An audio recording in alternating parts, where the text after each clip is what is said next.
नागपुरात पार पडलेल्या नारी शक्ती वंदन अधिनियम महिला बुद्धिजीवी संमेलनाला अमृता फडणवीस यांनी हजेरी लावली। या संमेलनानंतर अमृता फडणवीस यांनी माध्यमांशी संवाद साधला। यावेळी महिला आरक्षणावर अमृता फडणवीस यांनी भाष्य केलं। तसंच राज्यातील लव जिहाद प्रकरण, अशोक खरात प्रकरणावरही त्यांनी आपलं मत मांडलं। अमृता फडणवीस काय म्हणाल्या ते पहा।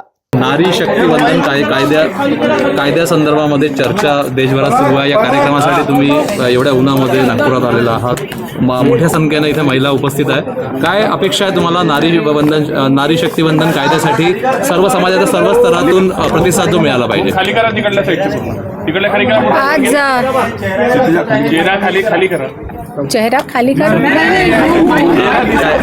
ओके। काय अपेक्षा आहे? प्रतिसाद मिळाला पाहिजे। नारी शक्ती वंदन हा अधिनियम आज आमची सगळ्या स्त्रियांची आणि मला वाटतं पुरुषांची पण इच्छा आहेच की आज पारित व्हावा। आज स्त्रियांचा जो खूप आधीपासनं राहिलेला हक्क आहे, जो त्यांना मिळालेला नाही आहे, तो त्यांना मिळावा। आज आपण जसं पाहिलं की प्रत्येक स्त्रीला एक खूप मोठी गरज आहे की तिने जे ही नियम होतात सभेत, विधानसभेत किंवा लोकसभेत जे नियम बनतात किंवा जे पॉलिसीज पारित होतात त्याच्यात एक ॲक्टिव्ह पार्टिसिपेशन व्हायला पाहिजे। आणि त्यासाठी खूप जरुरी आहे की त्यांची टक्केवारी in terms of political participation वाढायला पाहिजे। आज ती मला वाटतं सुरुवातीला ती 4% होती, आज ती आसपास 15%वर आहे। पण आपल्याला 33% तर पाहिजेच, कारण स्त्रियांना इक्वल अपॉर्च्युनिटी, इक्विटी मिळण्यासाठी हा एक थोडासा साथ देणं सगळ्यांनी जरुरी आहे मला वाटतं, आणि तो नक्कीच पारित होईल। या कायद्याला समर्थन दिलंय, मात्र एक विरोधाचा सूर त्यांचं पाहायला मिळत आहे। नक्कीच पाहायला मिळेल, कारण ही खूप मोठी गोष्ट आहे जी मोदीजी करून दाखवणार आहेत।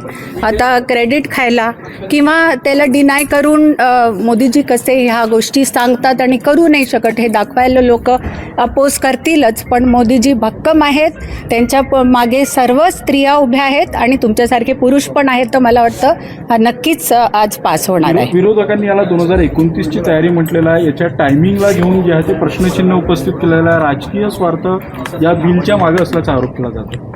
काय स्वार्थ असू शकतो? स्त्रियांचं काही भलं व्हावं याच्यात स्वतःचं काय स्वार्थ असणार आहे? 2023 जेव्हा नवीन संसद भवन बनलं तेव्हापासनं याचा प्रयत्न केला जातोय। उलट ते 2 क्लॉजेस जे आहेत ते पण आता ठेवलेले नाही आहेत, त्याच्यामुळे मला वाटतं खूप स्मूथली हे पास व्हायला पाहिजे। मॅडम एक प्रश्न असा आहे, काही ठिकाणी बातम्या तुम्ही वाचल्या असेल, कॉर्पोरेट जिहाद संदर्भामध्ये काही ठिकाणी बातम्या तुम्ही वाचल्या असतील। नाशिकमध्ये TCS कंपनीमध्ये ज्या पद्धतीनं प्रकार झाला आहे, कॉर्पोरेटमध्ये तुम्हीही 1 दशक 1.5 दशकापेक्षा जास्त काम केलेलं आहे। या प्रकाराकडे तुम्ही कॉर्पोरेट क्षेत्रातल्या प्रतिनिधी म्हणून कसं बघता? नाही, मला खूपच असं खराब वाटतं आणि खेद आहे की कॉर्पोरेट्समध्ये हे होत आहे। आणि काही प्रमाणात जेव्हाही हे होतं, माझ्या वेळेस पण मी जेव्हा ॲक्सिस बँकेत होती तेव्हा अशा केसेस माझ्या पुढे झालेल्या आहेत आणि विसिल ब्लोईंग होऊन त्या मुलांना प्रॉपर त्याच्या अगेन्स्ट लीगल ॲक्शन झालेली आहे, कॉर्पोरेट ॲक्शन झालेली आहे। तर मला वाटतं असं काही झालं तर ते झाल्या आपल्याला विसिल ब्लोईंग करणं जरुरी आहे, समाजाला हे सांगणं जरुरी आहे, आपल्या सिनियर्सना सांगणं जरुरी आहे, त्याच्यानीच हे बंद होणार पुढे जाऊन। काय नेमकं झालं होतं? तुम्ही ॲक्सिस बँकेत होता, काही अनुभव तुम्ही सांगू शकता? नाही, अनुभव म्हणजे तेच थोडं स्त्रियांना आपल्या पोझिशनचा इफेक्ट करून कधी असं झालेले आहेत केसेस मला माहीत आहेत की झाले होते आणि ते रिपोर्ट झाले होते कॉम्पिटंट कमिटीला आणि त्यांनी बरोबर ॲक्शन घेतली। गृह मंत्रालय अयशस्वी ठरत आहे। लव जिहाद सारख्या ज्या घटना होतात किंवा जे काही गेल्या काही दिवसानंतर महिलांचे प्रियकराकडून नवऱ्यांकडून ज्या हत्या झाल्या त्यावरून गृह विभागावर प्रश्नचिन्ह उभे केले जातात। मला हे वाटतंय की जे प्रकरणं होत आहेत लव जिहादची ती खूपच भयानक अशी आहेत, त्याच्यावर प्रॉम्प्ट ॲक्शन घेतली जाते। पण आता आपल्याला आपल्या मुलींना पण थोडं अलर्ट राहायला सांगणं जरुरी आहे की एकदा आपल्या कल्चरवर आपण खूप प्रामाणिकपणे आणि प्रेमाने आपला कल्चर फॉलो केला ना, असे केसेस नाही होत। आपले स्वतःचे जी यूथ आहे ना ती कन्फ्युज्ड आहे आज कुठे जावं, त्यांना बॅकिंग नाही आहे आपल्या स्वतःच्या पुराणांची, वेदांची। आपण का नाही त्यांना कल्चर बनवत आपल्या प्रकारे?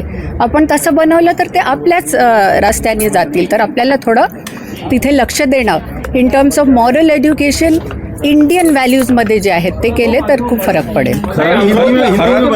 सारख्या प्रकारात सुद्धा खूप मोठ्या प्रमाणात राज्यात होताना दिसते आहे, कसं बघता तुम्ही? ते तर मी आधीच बोलली आहे की हे भयानक प्रकरण आहे. खरातांनी जे काही आपली बुद्धी किंवा आपलं ते ऑरा क्रिएट करतात त्याचा उपयोग ह्या गोष्टींसाठी केला आहे, याचा खूप खेद आहे.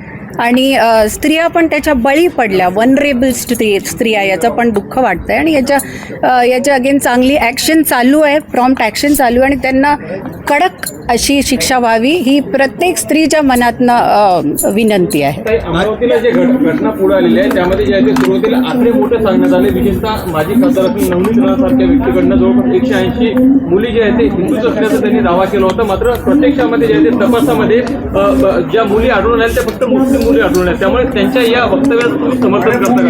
नाही, रिअली सॉरी, मला नवनीत राणांचा हा काय केस आहे मला माहीत नाही आहे, पण मी चेक करीन आणि पुढच्या वेळेस याच्यावर रिप्लाय करू. में बताइए महिला अधिनियम जो कानून आ रहा है उसके बारे में. बहुत आनंद है कि बरसों से ये हमारी इच्छा थी कि महिलाओं को आरक्षण मिले, राजनीति में उनका पार्टिसिपेशन बढ़े. और 2023 से हमने इसके प्रयत्न चालू किए जब नया संसद भवन बना, और आज जाके उसके 2 क्लॉजेज भी थे, डिलिमिटेशन के हो या जो 2 क्लॉजेज थे वो दोनों अभी दूर करके हम डायरेक्ट ये प्रस्ताव रख के इसे पारित करने की कोशिश कर रहे हैं. इसका बहुत आनंद है और मुझे लगता है कि सब लोग साथ देके ये प्रस्ताव पारित हो जाएगा. मैडम, एक तरफ इसे देश भर में लेकर काफ़ी ज़्यादा उत्साह कार्यक्रम किए जा रहे हैं, वहीं विपक्ष इस पर कटाक्ष कर रहा है कि लागू होने में ये कानून काफ़ी ज़्यादा समय लगा है.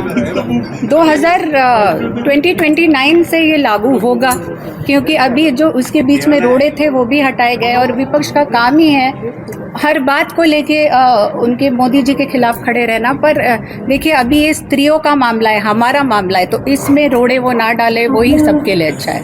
टीसीएस में जिस तरीके से नासिक के टीसीएस में जो मामला हुआ है उसको कैसे देखते हैं, क्या कहेंगे उसमें? बहुत ही गंभीर मामला है और कॉर्पोरेट्स में ऐसा कुछ हो तो उस पर विसिल ब्लोइंग होके प्रॉपर एक्शन होना ज़रूरी है. और हर कॉर्पोरेट में कंपलसरी कमेटी होती है जो एक्शन तो लेती है इन लोगों के खिलाफ, और पुलिस भी एक्शन ले रही है. इसका तो भी समाधान है. लव जिहाद को लेके बड़ी मामले सामने आ रहे हैं, क्या कहेंगे उसमें? लव जिहाद अपनी बेटी को अपने कल्चर पे, अपनी संस्कृति पे नाज होना ज़रूरी है, और वो आप ही उसको अपनी संस्कृति से रूबरू करा सकते हैं. तो अपनी संस्कृति रूट से उनको जोड़े रखें, ऐसे केसेस नहीं हमारे.